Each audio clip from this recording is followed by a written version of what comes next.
100% भरणार आहेत. पण ते भरल्यानंतर त्याचा फायदा त्यांना होईल की जे आता चेअरमध्ये बसलेले. ओके, म्हणून तुम्ही तुमच्या मनात जर हा डाऊट असेल की कसं होईल माझं, तर तुमचं 100% डायमंडच होणार आहे. याबद्दल बिलकुल डाऊट नसलं पाहिजे आपल्याला. आणि आपलं ऍक्शन, आपलं बोलणं, आपला आवाज, आपलं राहणं, वागणं, झोपणं त्या डायमंड सारखं जर असेल तर डेफिनेटली ते डायमंड होण्यास तुम्हाला करणारे लोक तुमच्या मागे लागून ते करायला लागतात. अजून पुस्तक आहे ते जर वाचता आलं तर 100% वाचा. मैं असफलता से सफलता तक कैसे पोहोचा, या पुस्तकाचं याच्यामध्ये एकच लाईन मला लक्षात आहे.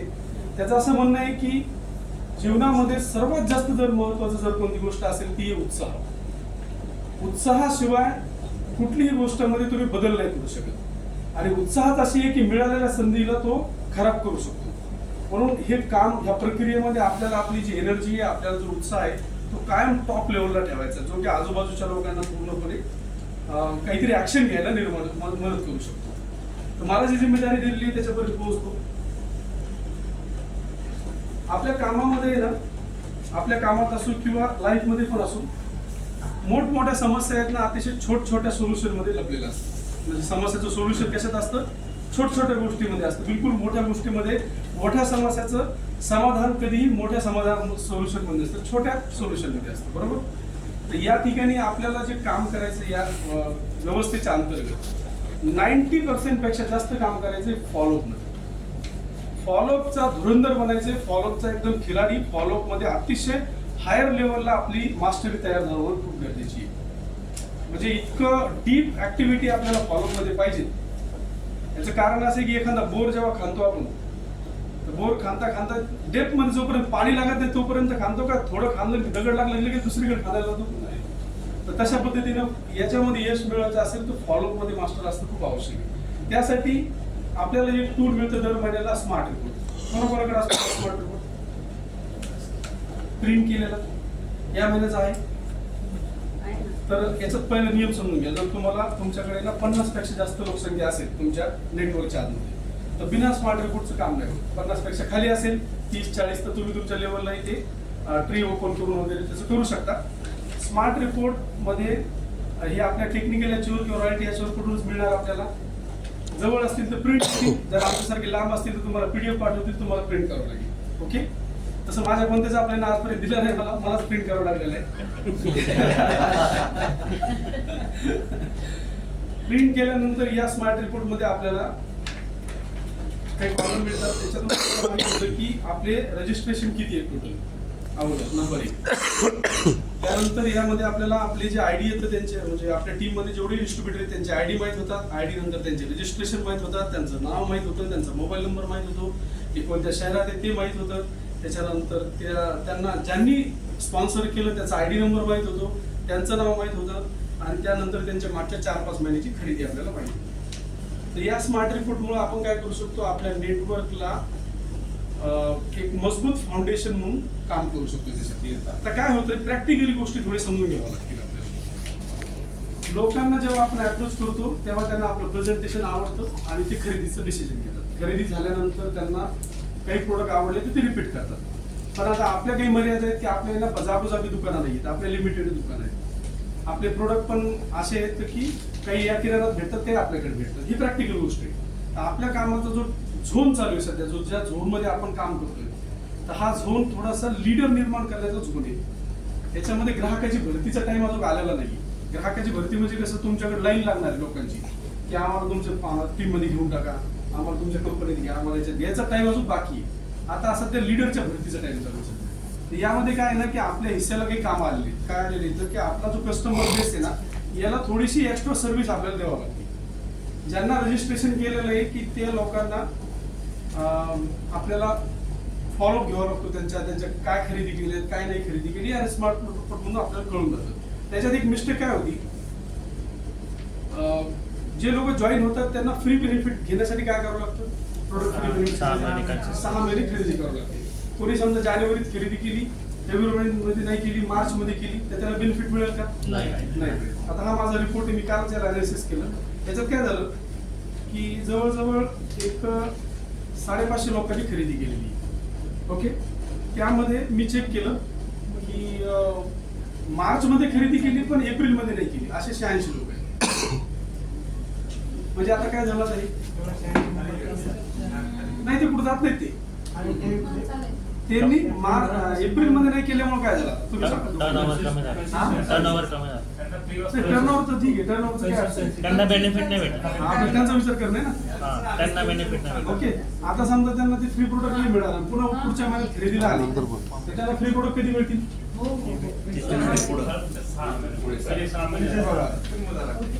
आता समजा इथून 6 महिने हे सलग खरेदी करावं लागेल, त्याच्यानंतर 6 महिन्यानंतर पुन्हा 2 महिन्यानंतर फ्री प्रोडक्ट मिळतात. म्हणजे किती महिने झाले? 8 महिने. म्हणजे तुमच्याकडे एक डिस्ट्रीब्युटर आता खरेदी करतोय आणि काही कारणाने त्याला 31 तारखेला बिल मारलं होतं मागच्या, त्याचे प्रोडक्ट संपले नाही, त्याला घ्यायचं नाही असं काही नाही, पण अचानक लग्न आले, सुट्टी आली, काही आलं, तो गेला बाहेर आणि तुम्ही त्यांना फोन बी केला होता, तुम्ही करून घ्या, आणि त्यांना 31 तारखेपर्यंत खरेदीच नाही केली. आणि त्याच्याही एवढं सिरियस नाही, त्याला आता माहिती प्रोडक्ट घेतलेले तर होऊन जाईल काही. आता तो बाहेर निघून गेला त्याच्यात आणि नेमकं तो 5 महिन्याला आला होता. तर ही गलती कोणाची? समजा आता आपल्या दिली करू, त्याला 2 वेळ खाऊ घालणं आपलं काम आहे आणि ते खेळता खेळता खाल्लं, त्याला झोपलं गेलं ते, त्याची त्याला खाऊ घालायची जिम्मेदारी कोणाची? तर आपला रोल, जे लोक आपल्यासोबत याच्यामध्ये ऍक्टिव्ह आहे त्यांची जिम्मेदारी स्वतःची, जे लोक ऍक्टिव्ह नाही आहेत त्यांची जिम्मेदारी कोणाची? आपली. तर आपल्याला त्याच्याबद्दल अलर्ट राहावं लागतं थोडंसं. तर त्यासाठी आपण अशी एक सिस्टीम राबवू शकतो की मध्ये मध्ये त्यांना फॉलोअप देऊ शकतो, अलग अलग जे प्रोडक्ट त्यांना माहित नाही ते त्यांना पाठवू शकतो. फायनली 25 तारखेपर्यंत त्यांना सांगू शकतो काही कारणाने तुमची खरेदी होणार नसेल या महिन्यामध्ये, तर तुम्ही काय करा, कम से कम 100 PV करून ठेवा, म्हणजे तुम्हाला हा महिना तुमचा टिकून राहतो, तुम्ही बाहेर नाही पडत त्याच्यातून. आणि ते करू नाही तर त्यांना नाही केलं तर मग काय करायला पाहिजे? तर ते आमच्या मागच्या टीम मध्ये, म्हणजे मागच्या महिन्यात आमच्या पूर्ण टीमने मिळून जवळजवळ 70 लोकांच्या खरेदी वाचल्या की जे बाहेर पडू लागले. शेवटच्या डेटला त्यातले 100 PV त्यांनी त्यांचे मारले आणि त्यांना बाहेर द्यायला होते. आता तुम्ही म्हणता मग 100 PV केला तसं काय करायचं? तुम्ही त्याला म्हणू शकता माझा PV वापस दे, मी तुला दिला होता, हे पण ऑप्शन आहे त्याच्यामध्ये. पुढच्या महिन्यात खरेदीच्या वेळेस 2 तेलाचं बिल आपल्या नावावर मारून घ्यायचं आपल्या डिस्प्लेवाला. तर त्याच्यातून आपण लोकांची खरेदी वाचवू शकतो. मॉरल ऑफ स्टोरी याच्यामध्ये काय आहे? त्याची जी भावना निर्माण होईल की मला यांनी वाचवलं, ही मोठी गोष्ट आहे. केअरिंग ते मेसेज देईल त्याला, ते लक्ष देईल की हेल्पफुल लोक आहेत. पॅरेंटल म्हणून जो रोल आहे तो तुम्ही व्यवस्थित केला तरच ते पुढे व्यवस्थित चालेल. ते तर तुम्ही पॅरेंट म्हणून फेल होऊन जाईल तिथं. आणि पुन्हा काय की आता सर बोलता बोलले आम्हाला स्मार्ट बाहेर, मलाही खरंच विषय पॉईंट आवडला तो. जो बी व्यक्ती याच्यामध्ये येणार आहे तो अगोदर खरेदीमध्येच येणार आहे आणि जो बी लीडर येणार आहे तो खरेदीमधूनच बाहेर येणार. तर आपल्याला त्या खरेदीवर पहिलं लक्ष ठेवलं आहे. एक दुसरं, आपल्याला गळती बंद करायची. आपल्याकडे आलेला व्यक्ती बंद झालाच नाही पाहिजे खरेदीमध्ये. तर आता त्याच्यामध्ये आपण काय इम्प्रोव्हाइज करू शकतो हे आपल्याला आपल्या सोबत डिस्कस करावं लागेल की सर मी याला सांगतो पण हा खरेदी करत नाही. काय काय इश्यू असू शकतात, आपल्या बोलण्यात असू शकतात, समोरच्या व्यक्तीला समजलं नसेल, काही ना काहीतरी असणार त्याच्यामध्ये. ते ओपनली तर सांगता येणार नाही तुम्ही सगळ्याची खरेदीच करून घ्या, असं ओपनली थोडी होऊ शकतं ते. आता तर तुमचे काही प्रॉस्पेक्ट असतील की जे रिअल असतील त्याला तुम्ही आपल्यासोबत डिस्कस करा. स्पॉन्सर अप्लाय, हा स्पॉन्सर आपल्या ज्यांनी त्यांना जॉईन केलेलं आहे त्यांच्यासोबत डिस्कस करू शकता तुम्ही. स्मार्ट रिपोर्टमध्ये पूर्ण टीमचा डेटा आपल्या हातात येतो. त्याच्यानंतर स्मार्ट रिपोर्टमुळे आपले दरवाजे ओपन होतात की त्याच्यात तिथं काम बाकी आहे नेमकं, की आता हे जॉईन झालेत पण यांची मग ULP बाकी आहे कोणाची ते लक्षात येतं. त्याच्यानंतर त्याच्यामधून कोणी 1500 मध्ये असेल तर त्यांना आपण ट्रॅक करून त्यांना वापस त्याच्यामध्ये आणू शकतो. आणि याला सोबत ठेवल्याशिवाय जे पण काम करणार आहे आपण ते असं आहे की समजा तुम्हाला जायचंय नाशिकला आणि तुम्ही चालले मुंबईच्या दिशेने, सॉरी का तुम्हाला नांदेडला जायचंय आणि तुम्ही मुंबईच्या दिशेने जातात, बिना स्मार्ट रिपोर्टचं कुठलंही काम करणं शक्य नाही. ठीक आहे, मी पुढच्या कारवाईसाठी तुमच्या जोरदार टाळ्यामध्ये विनंती करतो की आपण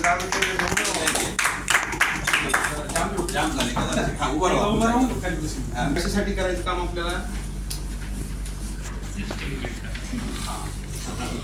सिस्टीम जनरेट करता मुख्य काम आपलं ते. त्याच्यामुळे याच्यात जे बी काम करायचं ते काम करताना हेच लक्षात ठेवायचं की ही मला एक व्यवस्था निर्माण करण्यासाठी करायची, की जी व्यवस्था माझ्यासाठी माझ्या पुढच्या अनेक पिढ्यासाठी काम करणार.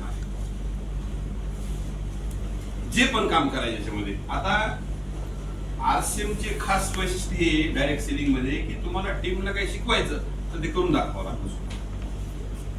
जे पण करायचं ते स्वतः. कॉल कसा करायचा ते आपण करून दाखवणार, प्रेझेंटेशन कसं द्यायचं ते आपण करून दाखवणार. हे काम आपल्याला करावं लागतं. तसं याच्यामध्ये एक काम आहे गोल सेटिंग करणं.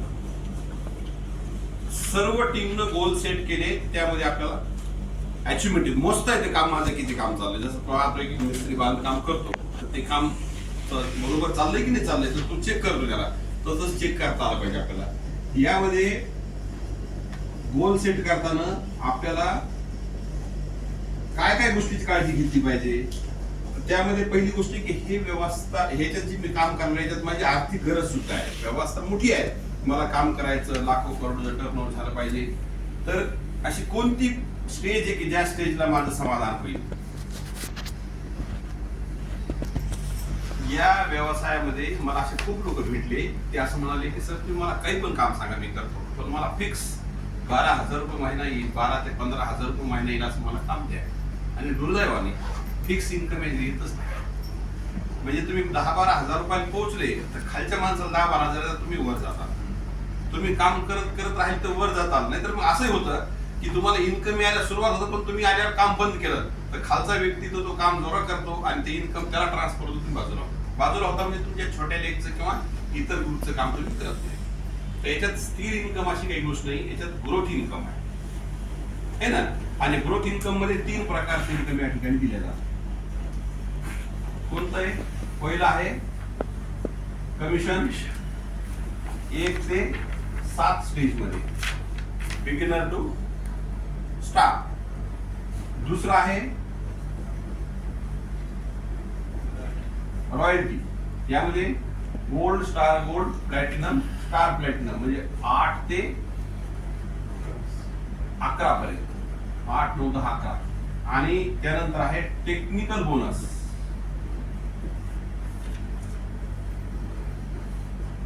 टेक्निकल बोनस ते आहे 12 ते 21. असे सगळे 21 स्टेज. यामध्ये इन्कम किती? 100 ते 17,000 रुपये महिन्यापर्यंत एका महिन्याचं. रॉयल्टी मध्ये 17,000 रुपयापासून पुढे किती?